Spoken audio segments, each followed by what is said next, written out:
አዳም ወዴት ነህ ያልከኝ በፍቅር ድምጽ ፈለከኝ። ይህ ጠላት ከአኗኗራችን ጋር ይመሳሰላል፣ ከጠባያችን ጋር ይመሳሰላል፣ ከእውቀታችን ጋር ይመሳሰላል። በጣም አደገኛ ስሜቶቹ ደግሞ የበለጠ ማንነታችን ውስጥ የራሱን ማንነት አስተካክሎ መቀመጥ መቻሉ ነው። ልክ እንደ ባህሪያችንን ለመልመድ ብዙም አይቸገርም። በአንድ ጊዜ ባጭር ወቅት የኛን ውስጣዊ ስሜት የማጥናት ችሎታ አለው። እንዲህ አይነቱ መንፈስ ልዩ የሆነ ዩኒቨርሲቲ አያስፈልገውም። በጥፋት የሰለጠነ ነው። ከሰማይ መላእክት ጋር የተዋጋ ነው። ወደ ምድር ሲመጣ የሰው ልጆችን የለመደ ነው። ከገነት ጀምሮ የሚከታተል ነው። የአዳምን መራቆት፣ የሔዋንን መሸሸግ፣ መደበቅ ያስከተለ ጠላት ነው እና ለዘመናት የቆየ የማጥቃት ችሎታና ልምድ አለው። የኛ ተጨማሪ ተንኮሎች ሲካተትበት ደግሞ ይገናል፣ እየተጋነነ ይመጣና አንዳንድ ጊዜ ሰይጣንነቱን ይተውና ለራሳችን ይሰጠንና እሱ ታዛቢ ይሆናል። ሰይጣን ሆኖ ሳለ ሰይጣንነቱን ለኛ ሙሉ በሙሉ አለማምዶ አካፍሎ እንደገና ላይ ቁጭ ብሎ ይታዘብሃል። ይገርማል ይላል። እንደውም እሱ የኛ በፍጥነት ከክፉ መንፈስ ጋር መተባበራችን ብዙ ከሚያስደንቀው ለራሱ ከሚያስደንቀው ክፍል ውስጥ ዋነኛው ነገር ነው። ስለዚህ እንዲህ አይነት ጠላት ነው ያለብን። ሌላው በጣም አደገኛው ደግሞ ውስጥህን መልመድ መቻሉ ነው። ከውጪ የምትለምደውን ነገር የፈለክ ጊዜ ትሻሸዋለህ፣ ትርቀዋለህ። ከውስጥ የሚለምድን ነገር እንዴት ልትሸሸውና ልትርቀው ትችላለህ? ውስጥህን ነው የሚለምደው። ያ ውስጥ መልመድ ደግሞ ሀሳብህን፣ ፍላጎትህን፣ መሻትህን በጥንቃቄ ይረዳዋል። አለያም ደግሞ ውስጥህን ከለመደው በኋላ የራሱን ያስረዳሃል። የራሱን ነገር ያስረዳሃል። የምትተኛ ከሆነ እንድትተኛ፣ የሚደብትህ ከሆነ እንዲደብትህ፣ የምትሮጥ ከሆነ እንድትሮጥ። ሩጫ ብቻ ያበዛልህና ሮጠህ የሆነ ቦታ ላይ ስትደርስ ግን ያ የሮጥክበት ነገር ባዶ አድርጎት በሩጫው ውስጥ ያደረገውን ግፊት ስትመዝነው ድካምህ ብዙ ነው፣ ግን ውጤቱ ባዶ ነው። ግን ስትሮጥ አብሮህ መጀመሪያ ብዙ ሮጧል። ስለዚህ ውስጥህን በመልመድ ያከናወነው ድርጊት ነው ታዲያ ይሄ። ከዛ በኋላ በረከት አልባ ሆኛለሁ ብለህ ማልቀስና ማዘን፣ መተከዝና መበሳጨት፣ መናደድ፣ ከዛ ደግሞ ተጨማሪ ነገር ከውስጥህ መልመድ ጋር ከውጪ ወደ ውስጥ የምታመጣውን ነገር ያለማምድሃል። ያ ከውስጥ ወደ ውጪ የምታመጣው ነገር የአንተን ድካም ማበላሸት ነው። ከውጪ ደግሞ ወደ ውስጥ የምታመጣው ነገር በንዴት በብስጭት ምክንያት ሱሰኛ እንድትሆን ያደርግሃል፣ ወይ ነገረኛ እንድትሆን ያደርግሃል። ከዛ ከውጭው ዓለም ላይ ያለው ጉዳትህ የበረታና መላቅጡ ቅጠንብሩ የጠፋ ይሆንና በቃ ሁል ጊዜ የተሳቀቀ ህይወትና በፍርሃት የተሞላ ኑሮ እንድትኖር ያደርጋል። ስለዚህ ከእንዲህ አይነት መንፈስ ነው አሁን የምንዋጋው። ከዚህ አንጻር ደግሞ የኛ ልምምድ መንፈሳዊ ልምምዳችን በተራው ዓለም እንጀራ ላይ ብቻ የተመሰረተ ከመሆኑም በላይ ተፈጥሯዊ የሆኑ ደግሞ ክፋቶችም አሉብን። ከመንፈሱ በስተጀርባ ብቻ አይደለም ይሄ ጥቃት፣ የተፈጥሮም ክፋት የበለጠ ያግዘዋል። ስለዚህ በቀላሉ ሳንረዳው በቆየንበት ህይወት ውስጥ ነው ዛሬ በብዛት የተጠቃ ነው እና ከብዙ ጉዳት በኋላ ነው ወደዚህ ደግሞ የምንመጣው። በአግባቡና በሰዓቱ በጊዜውና በወቅቱ በጠላቶቻችን ላይ የምንነቃበት ሁኔታ የለም። ሌላው ትልቁ ችግር ደግሞ በባህሪያችን ውስጥ ትንሽ ጤናሞች ስንሆን ለመንፈሱ የምናገለግለው አገልግሎት በጣም ከባድ ነው። ሐሜተኞች ነን፣ ይህን ይፈልጋል። ነገረኞች ነን፣ ይፈልጋል። ባለን ጉልበት ተንኮለኞች ነን፣ ነገ ደካማ እንደሆነ አናቅም፣ ይህን ይፈልገዋል። ስለዚህ መንፈሳዊ መዝገብህን አበላሽቶ አሁን እንደገና ናውጣለኝ ብትለው ደግሞ ያው ያደክምሃል። ለምን እንትን ያስመዘገበው ነገር አለ። የመዘገበው ነገር ስላለው በውስጥ አመልና ሱስም ብዙ ነገር ተክሎብሃል። አይነቱ ይለይ እንጂ ቀጥታ ብቻ ከቡና ከሱስ ከጫት ከሲጋራ የተያያዘ አይደለም። ሱስ ነገር ሱሳቸው የሆኑ ሰዎች ሁሉ አሉ። ነገር ሱሳቸው እና እንዲህ አይነት ነው የዚህ የመንፈስ ጥቃት። በዚህ መልኩ ነው እየጎዳን ያለውና ከዚህ ጋራም ነው ትግላችን ከውስጥ ነው። ቅዱስ ጳውሎስ ቅድሚያ ሰጥቷል በዚህ ትግል ላይ እኛ የምንዋጋው ከስጋና ከደም ጋር አይደለም በማለት እንደውም ሙሉ በሙሉ የስጋና የደም ሁኔታ ትልቅ መሳሪያ እንደሆነው ገልጾታል። ቅዱስ ጴጥሮስም እንደዚሁ ገልጾታል። እና ከዚህ አይነት ክፉ ኃይል ጋር ስለሆነ እለት ሁል ጊዜ ውጊያው አዲስ ነው። ዛሬ ልጆቻችንን ዕውቀት እንስጣቸው እንጂ ገንዘብ አንስጣቸው። ልጆቻችንን እንዲያስተውሉ እናድርጋቸው እንጂ ከኛ እንዲጠብቁ አናድርጋቸው። ልጄ ነገ ስታድጊ ይሄ ቤት ያንቺ ነው። ከዛስ ልጁ ትምህርት ያስጠለዋል። ከዛስ የምን እግዚአብሔር ልጁ ይላል። በትምህርት እንዲጎብዝ፣ በጸሎት እንዲጎብዝ ትምህርት እየተማረ ውዳሴ ማርያም መማር አለበት። ይህ አሎን ሲል አይ ልጅ አይምሮ ይጣበባል። ገና በልጅነቱ እንደናንተ እየመሰላችሁ አይዝም ልጅ የምትሉ እያሰነፋችሁት ይይዛል። በማስተዋልና በጥበብ መንገድ እናሳየው። አንደኛ ነገሥት 2:1 ላይ ዳዊትም የሚሞትበት ቀን ቀረበ፣ ልጁን ሰለሞንን እንዲህ ሲል አዘዘው ይላል። መሞቱን ዳዊት ባረጋገጠበት ቅጽበት ለልጁ ምን መሰላችሁ ያለው? አረ ከሀብቴ ሰጥቻለሁ አላለው፣ ከንብረቴ ሰጥቻለሁ አላለው። እኔ የምድሩን ሁሉ መንገድ እሄዳለሁ ጨርሻለሁ አለው። በርታ ሰውም ሁን። እስቲ አንዴ በሉልኝ፣ በርታ ሰውም ሁን። እግዚአብሔር አምላክ ሰው ያርገን። ሰው መሆን ነው አየ ከበደው። በርታ ሰውም ሁን ሲል ሰው ያልሆኑ ሰዎች አሉ ማለት ነው አይደል እንዴ? ሀብቴን፣ ንብረቴን፣ ስልጣኔን፣ ማዕረጌን፣ ማንነቴን ሰጥቻለሁ አላለው። ምንድነው ያለው? ሰው ሁን። ሰው መሆን ከብዶናል። በእውነት የከበደን ዘመን ስለሆነ ነው እንዲምላችሁ። በእውነት ሰው መሆን እኔም ከብዶኛል። ምክንያቱም ትውልዱን እያየው በቃ በለጬ ያረጋል ጩጬ እያለ ይኖረ ነው። ወንዶ ገነት ለጤንነት የሸርሸራ ለድበራ ቡታጀራ ለፉከራ ሆሳዕና ለምርቃና ከላይ ሱቁን ከታች ቤቱን ቸባብ እያለው እያለ የሚቀልድ ትውልድ ነው። እግዚአብሔር ይማረን።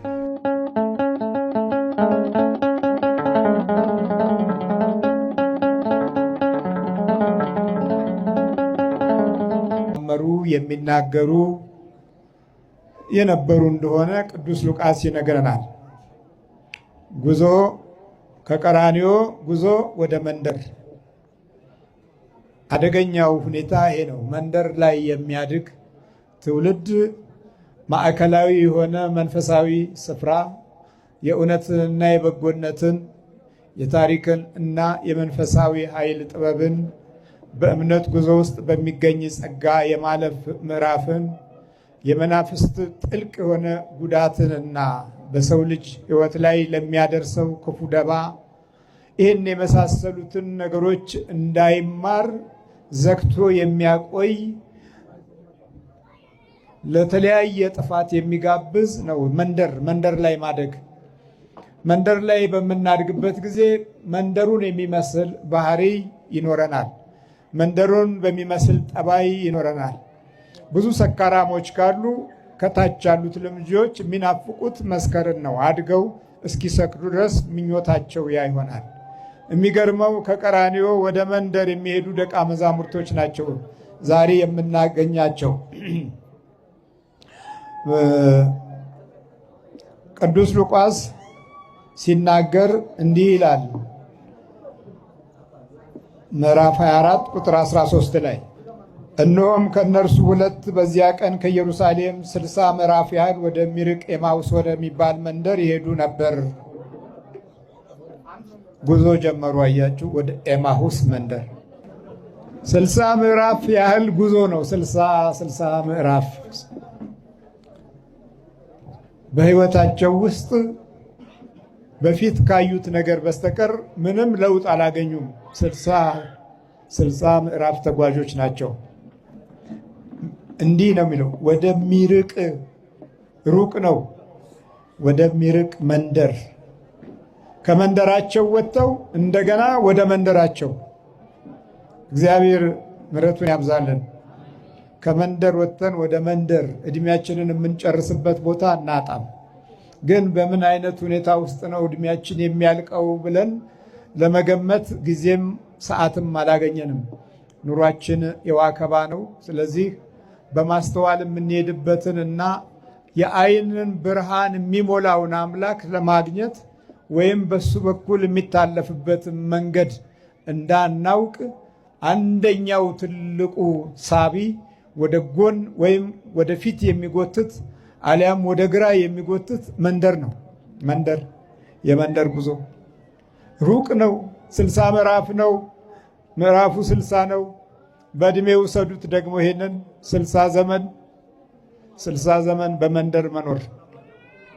መንደር ላይ ነገር እየበላን ክፉ እያየን ክፉ እየሰማን ለክፉ ጊዜ ሰጥተን ክፉ ለመስማት እየፈለግን እንሮጣለን። አሁን ምንም ሩቅ አያስፈልግም። ክፉ ለመስማት ክፉ ለማየት ቴሌቪዥኖቻችን በጣም ቅርብ ናቸው። መንደራችን የክፉ ወሬዎች ሁሉ መከማቻ ናት። 60 ምዕራፍ ጉዞ የዕድሜ ልክ አቅጣጫ ነው። 60 ዘመን ሳናስተውል 60 ዘመን ሳናገናዝብ በፍለጋ ላይ ኑሮን፣ ጊዜን፣ ዘመንን፣ ዕድሜን በፍለጋ ላይ እያለን ፈተናዎች እየተደራረቡ የህይወት አቅጣጫዎቻችን እየተበላሹ የህይወት ጸጋና ሞገሶቻችንም ከባህሪያችን ጋር የማይስማማ እየሆኑ ከአካላችንም ከነፍሳችንም እየተጣላን እውነትን ሳንይዘው እውነትን ሳንደርስበት እውነት የት ጋር እንዳለ ፈልገን ሳናገኝ 60 ዘመን 60 ዓመታት ጨርሰን ሁሉም ነገር አድሮ ጥሬ ሲሆን አስቡት። አይናችን አልከፈት ሲል ነው። እስቲ እንሄዳለን ወደዛ። መንደሩ ሩቅ ነው። ቀራንዮ ድረስ ተጉዘው ነበረ። አሁን እዛ ያለው እይታ ሁሉም ነገር የሚያጨላልም ሆኖ ተገኘ። ይገደል፣ ይታሰር፣ ይሰቀል የሚል በዛ። ደግ ሆኖ በመጣው ጌታ ላይ ክፉ ተፈርዶበት ቀራንዮ ላይ ሲሰቀል አዩ። ሁሉም ሲሰፉበት፣ ሁሉም ሲሳለቁበት፣ ሁሉም ሲሳደቡ፣ ትልልቆቹ የበለጠ ደግሞ ድል አደረገን ብለው ኮርተው ትከሻቸውን አስፍተው አንደበታቸውን ሞልተው ሲናገሩ ሲያዩ ደነገጡ፣ ፈሩ። በዚህማ መንደራችን ይሻላል አሉና ኑራቸውን በመንደር አደረጉ። ብዙ ሰዎች ዛሬ ከርዕዮተ ዓለምም ውስጥ ወጥተው የማይሆን ሁኔታ ውስጥ መሆናቸውን ተገንዝበውም እንኳ ወደ አምላካቸው መለስ ብለው ለማየት እድሉን አላገኙም። የተደበቁት መንደራቸው ውስጥ ነው። የ60ዎቹ ጎረምሳዎች ዛሬ ብርቱ ሽማግሌዎች ሆነው ደቀውም ኮስምነውም 60 ዘመን የሄዱበትን ነገር ሲመለከቱት አድሮ የተበላሸ ኖሮ የጋሸበ ወጥቶ ገብቶ ነገሮች ሁሉ ያልተሳኩለት ሆነው በሚያገኟት ትንንሽ ነገር አኗኗራቸውን ለመገንባት በጭንቀት ውስጥ በውጥረት ውስጥ መንደር ያስጨንቃል። አሁን ደቀ መዛሙርቱ ጉዟቸው ወደ መንደር ነው። ኤማሁስ ወደሚባል መንደር። ኤማሁስ ማሃት ማሆስ ማለት በዕብራይስጥ ፍልውሃ ማለት ነው። ወደ ፍልውሃ መንደር፣ ወደ ፍልውሃ ወንዝ፣ ወደ ፍልውሃ ምንጭ፣ ወደ መንደራቸው። እዛ ይሻላል። እንግዲህ ምን እናርግ? ያየነው አልሆነም፣ የተመለከትነው አልሆነም፣ የተቀበልነው አልሆነም እያሉ እየተጓዙ ነው። መንደር ይስብሃል። ሲስብህ መንደር ውስጥ ያለው ባህሪያት ከህይወት ውስጥ ሲዛመድ ከሃይማኖት ጋር ትጣላለህ፣ ከጸሎት ጋር ትጣላለህ። ከዚህ ከተጣላ በኋላ ልምድ የምታደርገው ክፋትን፣ ተንኮልን፣ ምቀኝነትን ነው። በዚህ መካከል ዓይንህ ይያዛል፣ ስነ ልቦና ይያዛል፣ የውስጥ ባህሪ ይያዛል። የውስጥ ህይወት ከተያዘ በኋላ የውጭውን ለማየት ያለን እድል በደብዛዛውና በፈዘዘው በደነገዘው አቅጣጫ ስለምናስተውል እውነትን ከነባህሪው፣ ሰላምን ከነፍቅሩ፣ ሞገስን ከነጸጋው ሳንይዘው መንደራችን እናረጃለን። ማታ አንዳንድ እንበል፣ ጠዋት አንዳንድ እንበል፣ በቃ ከዛ በኋላ በመጠጥ ውስጥ የተደበቁ ብዙ ትልልቅ ሰዎች አይተናል። ትንንሾቹም የዛው አይነት ባህሪ ብቻ አይደለም፣ ትልቁን የዳፍንት ሱስ ለምደው መንደር ላይ ይቃዣሉ። ሰው መሆን አቅቷቸዋል። እንደ ሰው ማሰብም ያልቻሉ ብዙ ወጣቶች መንደር ላይ ተበላሽተዋል። ወደ መንደር እየሄዱ ነበረ። ስለዚህም ስለሆነው ነገር ሁሉ እርስ በርሳቸው ይነጋገሩ ነበረ። ስለ ቀራንዮ ያወራሉ፣ ግን አሁንም የስነ ልቦና መንገዳቸውን አላገኙትም። መንገዱ ብዙ ነው፣ ብዙ ያራምዳል፣ ብዙ ሰዓት ያስኬዳል። ግን ኤማሁስ ወደኋላ የምትጎትት መንደር ናት። ሲነጋገሩና ሲመራመሩ ይላል ኢየሱስ ራሱ ቀርቦ ከነርሱ ጋር ይሄድ ነበረ። ማቀርቦ ራሱ ቀርቦ አብሯቸው ይሄድ ነበረ። በጉዞው እግዚአብሔር ስሙ የተመሰገነ ይሁን። ባለመረዳታቸው ደግሞ እኛም ከዛው ባህሪው ስለምንካፈል አይነ ልቦናችንን ያብራለን። ሲነጋገሩና ሲመራመሩ፣ አቤት ይሄ በጣም ይገርማል። እየተመራመሩ ነው። ነገር ግን እንዳያውቁት አይናቸው ተይዞ ነበር። አይኑ የተያዘ ተመራማሪ፣ ምኑ የተያዘ? አይኑ የተያዘ ተናጋሪ፣ አይኑ የተያዘ ተመራማሪ። እንዴት ነው ትምህርቶቻችን? ስንት ዘመን አስመረቅን፣ ስንት ዘመን ከዩኒቨርሲቲ ትውልድ አወጣን፣ ግን አይን ተይዟል። ስንት እናቶች ደስ አላቸው የወለድነው ተመረቀ ብለው ለዕለት ኩራት የተሰማቸው ጥቂቶች አይደሉም፣ ግን አይን ተይዟል። እዚህ እኮ አይናቸው ተይዞ ነው የሚመራመሩት፣ እየተመራመሩ ነው። የስልሳው ዘመን ምርምራችን የት ደረሰ? ፈልጉት፣ የለም። የሰማንያዎቹ ዘመኖቻችን ምርምር የት ደረሰ? የለም። የሚሊኒየም ዘመን ምርምሮቻችን የት ደረሰ? የለም። የስልሳው ዘመን ምሩቆሮቻችን ምን አደረጉን? ያው እናውቀዋለን። የስልሳዎቹ በሙሉ ትውልድ በምርምር ጊዜውን ጨርሶ የተመራመረበት ነገር ቢኖር ክፋትን፣ ተንኮልን፣ ግፍን፣ ግማሹን በፈጠራ በደልን በቆጠራ ስንት ዘመን እየተራመድን ቆይተን ምርምሮቻችን የሌለ ታሪክ ፈጥረን እንደገና የሌለ ክፋት አበጅተን ክፋትን በክፋት ግፍን በግፍ ሴራን በሴራ ተንኮልን በተንኮል መፍትሄ ያደረግነው። አያችሁ፣ አይናችን ተይዟላ። እውነት ላይ ለመድረስ አይናችን ተይዟል። እዚህ እኮ አይናቸው ተይዞ ነበረ። አይናቸው ተይዞ ነበር። የአይን መያዝን እኛ አስቀድመን እንዲህ ብለነዋል። ስትማር ከወደቀች አይነ ጥላ አለባት። አልጋ ላይ ሕፃናቶችም ሆኑ አድገውም ሲሸኑ አይነ ጥላ አለበት እያልን አልነበረ?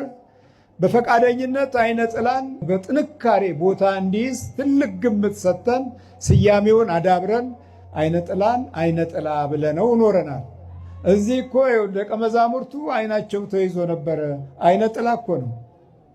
አይነ ጥላ አይን ላይ የሚያጠላ ወደፊት የምታየውን ነገር በትክክል እንዳታይ የሚያደርግ ስታየው ባየህበት ልክ እሳቦትህ ሁሉ ክፉ እንዲሆን የሚገፋ እንዲሁ ዝም ብሎም አይን መጋረድ አይደለም። የኛ የኢትዮጵያውያን ችግር በአይኖቻችን ውስጥ ያሉት ጠንካራ የብርሃን ክፍሎቹን በክፉ በኩል በሌሎች ስውርና በማንነት ላይ ሌላ ማንነት ደባለ ኃይል ገብቶ እንኳን ሲጫወትብን ለማገናዘብ ጊዜ አላገኘንም።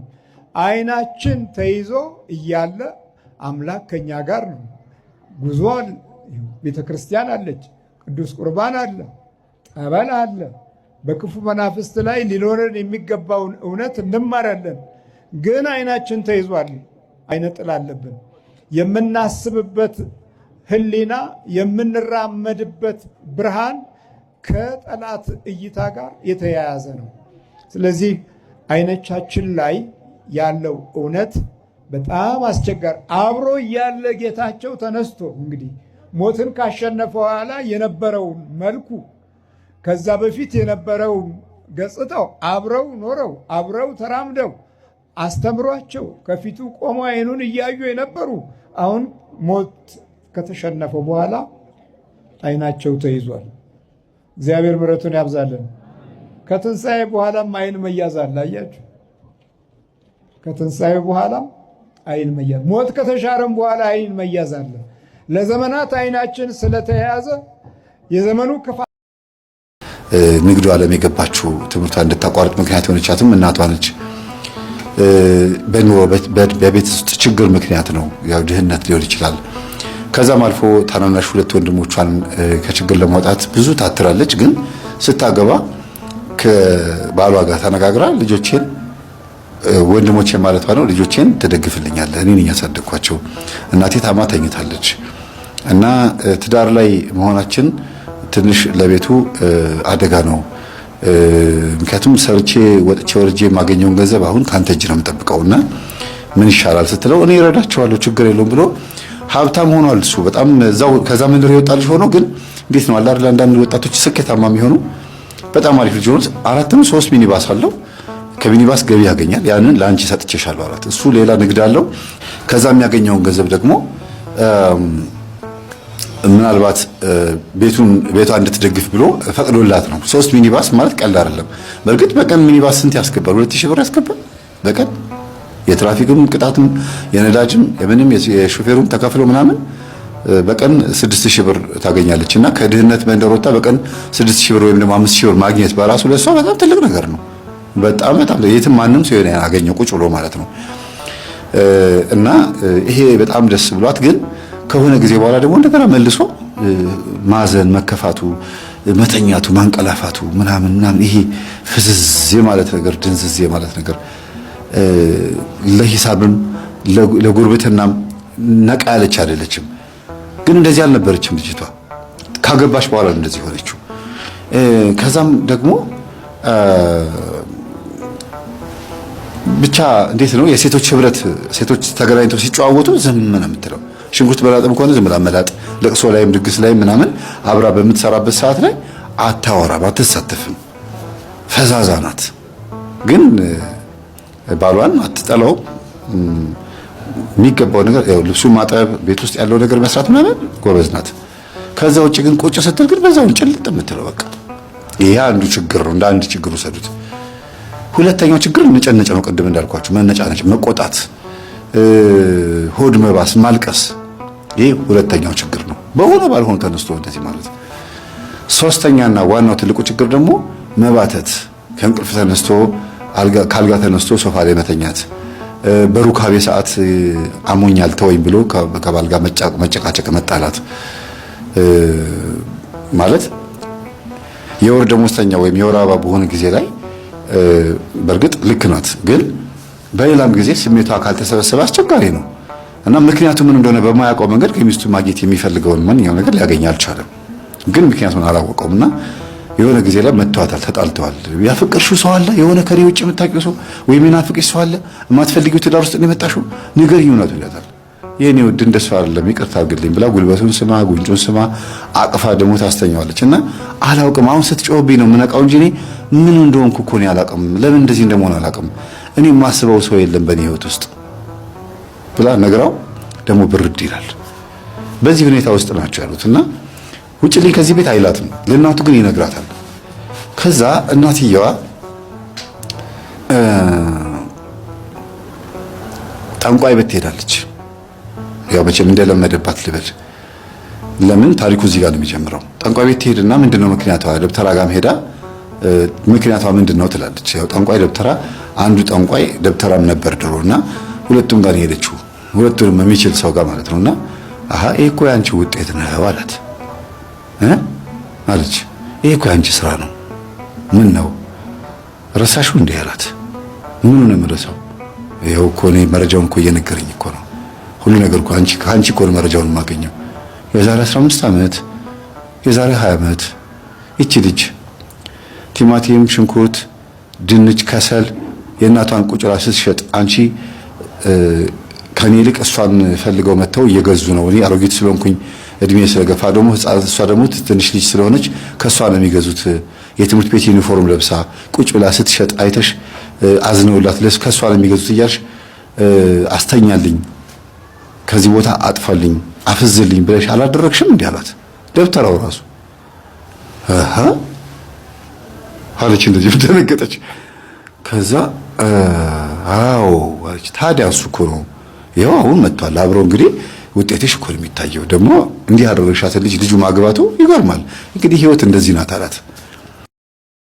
ተሸፍራ የተጻፈው ምንድነው? ይሄ በቃ 666 ነው የሚወክላል ሁለመናው በቃ ምንድነው የሚለው?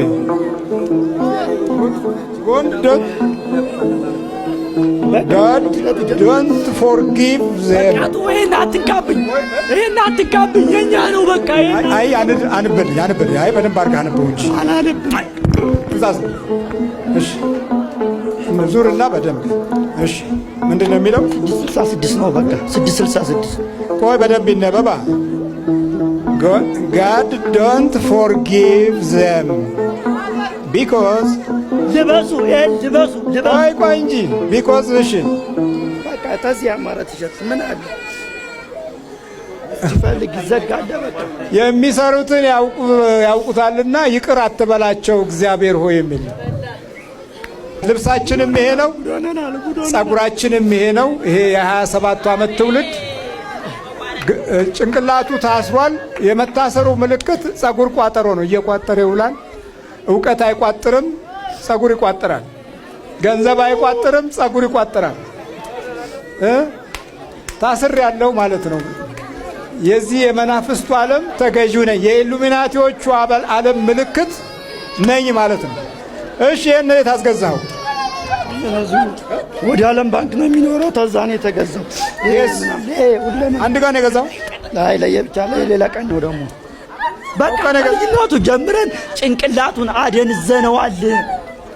ያው ትምህርትም እንዳይማር አድርገነው በቃ አሁንም በትምህርቱም ይቆረቆራል።